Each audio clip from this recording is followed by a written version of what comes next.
तो दोस्तों शुरू करते हैं हम आज का अपना क्लास। और आज का हमारा टॉपिक है ये सिमिलर रिलेशनशिप। इस टॉपिक पर हमारे पहले भी एपिसोड्स आ चुके हैं। आशा है आप लोगों ने वो एपिसोड्स देखे होंगे, और अगर नहीं देखा है तो उसे ज़रूर देखें। आपको उन एपिसोड्स में सीखने के लिए बहुत कुछ मिलेगा। जैसा कि अपने हर क्लास में मैं कहता आया हूँ कि एग्ज़ाम्स में क्वेश्चन सॉल्व करना शुरू करने से पहले हमें उससे रिलेटेड जो गाइडलाइंस दिया जाता है उसे अच्छी तरह से पढ़ना और समझना चाहिए। ठीक है, उसमें थोड़ा समय हमारा जाता है, लेकिन अगर क्वेश्चंस की अंडरस्टैंडिंग हमारी अच्छी होगी तो हम आसानी से भी बना सकते हैं और एक्यूरेट भी बना सकते हैं। तो इससे हमारा आगे चल के समय बचेगा और आंसर्स भी जो हम करेंगे वो हमारे सही होंगे। तो ठीक है, पढ़ते हैं हम अपने गाइडलाइंस को जो सिमिलर रिलेशनशिप से रिलेटेड क्वेश्चंस में दिए जाते हैं। In the following questions there are two sets of two question figures each. यहाँ पर देखो, एक सेट फिगर का ये हुआ और दूसरा सेट ये हुआ। The second set has an interrogation mark. अब देखो ये सेकेंड सेट है, इसमें दूसरे में इस सेट के दूसरे फिगर में ये प्रश्नवाचक चिन्ह लगा हुआ है। ठीक है, there exist a relationship between the first two question figure. अब ये देखो, इन दोनों के बीच में एक रिलेशन है। Similar relationship should exist between the third and fourth question figure. ये तीसरे और चौथे के बीच में भी वही रिलेशन होगा जो पहले और दूसरे फिगर के बीच में है। Select one of the answer figures which replaces the mark of interrogation.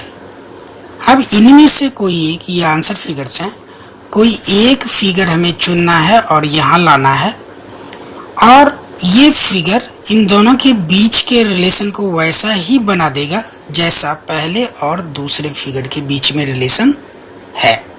ठीक है, darken the circle in the OMR answer sheet against the number corresponding to the question. जब हम ये फिगर यहाँ ले आएंगे तो सपोज कि ये था क्वेश्चन नंबर 10, ठीक है, और इसका आंसर मान लो कि ये था B, A, B। तो OMR शीट में हम जाएंगे और वहाँ पर 10 नंबर क्वेश्चन के सामने जिस सर्कल में B लिखा हुआ है उसे हम डार्क कर देंगे। ठीक है, यही आंसर करने का प्रॉपर तरीका है। तो दोस्तों बढ़ते हैं हम अपने क्वेश्चंस की ओर।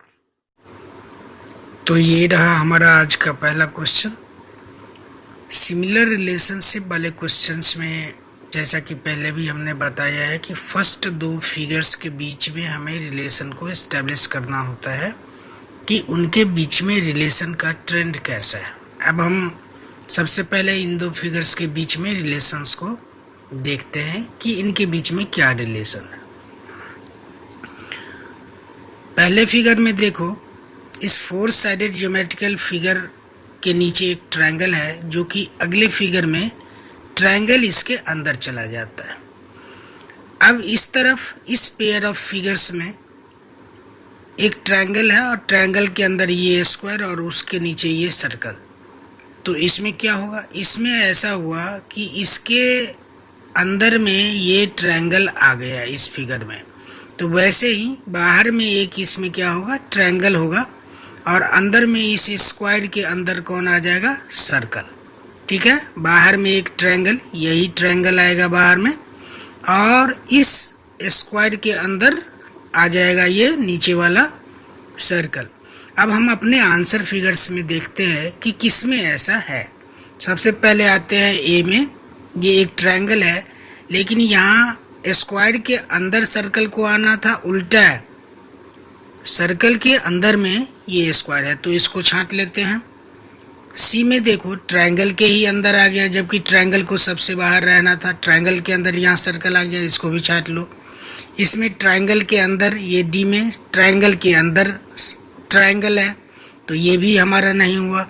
तो ए भी छट गया, सी भी छट गया और डी को भी हमने छाट दिया, तो बच कौन सा गया? बी। अब इसमें देखो बाहर में ये देखो एक ट्रायंगल था, तो ये ट्रायंगल है। इस फिगर में ये 4 साइडेड ज्योमेट्रिकल फिगर के अंदर में ये आ गया ट्रायंगल इसमें आके, तो यहाँ भी क्या हुआ, ये देखो इस स्क्वायर के अंदर आना था इस सर्कल को, यहाँ भी स्क्वायर के अंदर सर्कल आ गया, यानी कि ये हमारे रिलेशन को इस्टेब्लिश करता है। तो इसीलिए हमारा आंसर क्या है? बी। तो चलते हैं अब अगले क्वेश्चन में। ये रहा हमारा अगला क्वेश्चन। अब इस पेयर ऑफ फिगर्स में देखो क्या रिलेशन है। एक कॉर्नर में ये 6 क्रॉस के चिन्ह हैं इस फिगर में, ठीक है, और अगले फिगर में सामने वाले जहां हमारी उंगली है उसको छोड़कर बाकी के दोनों ही स्क्वायर्स में ये क्रॉस का चिन्ह भर जाता है, ठीक है, लेकिन ये सामने वाला नहीं भरता, खाली रहता है। तो अगर इसी रिलेशन को हम इस फिगर में इस्टेब्लिश करें तो ये दोनों अगले फिगर में यानी इसमें ये दोनों स्क्वायर भर जाएगा इस तरह के लाइन से, और सामने वाला खाली रह जाएगा। यानी कि जो हमारा आंसर फिगर होगा जिसमें हमें ये खोजना है, तो क्या खोजना है कि ये और ये भरे हुए हों, यानी कि शेडेड हों, और ये सामने वाला क्या हो? ब्लैंक हो। अब ऐसा कहाँ है हमारे आंसर फिगर में? इसमें चारों ही ब्लैंक है, छांट दो। इसमें देखो इस कॉर्नर को ब्लैंक होना चाहिए था, जबकि ये शेडेड है, तो हम बी को भी छाट देंगे। और डी में तो 3 के 3 ब्लैंक हैं, होना एक ही ब्लैंक है, तो हमने डी को भी छाट दिया। तो बच कौन सा गया? सी। इसमें देखो ये 1 2 3 स्क्वायर शेडेड हैं और इसके सामने वाला ये ब्लैंक है, यानी कि ये हमारे रिलेशन वाले कंडीशंस को पूरा करता है, इसलिए हमारा आंसर क्या है? सी। तो चलते हैं अब अगले क्वेश्चन में।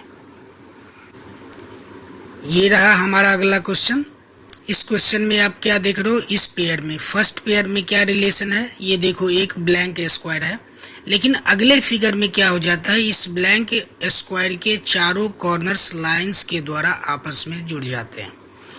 लाइंस के द्वारा आपस में जुड़ जाते हैं, सभी कॉर्नर्स एक दूसरे से जुड़ जाते हैं। अब यहाँ एक 5 साइडेड फिगर है, तो अगले फिगर में क्या होना चाहिए? लाइंस के द्वारा इसके सभी कॉर्नर्स एक दूसरे से जुड़ जाने चाहिए, यानी कि ये यहाँ से, ये यहाँ से, ये इससे, ये इससे, ये इससे, यानी कि सारे कॉर्नर्स लाइंस के द्वारा आपस में जुड़े होने चाहिए इस फिगर में, ठीक है।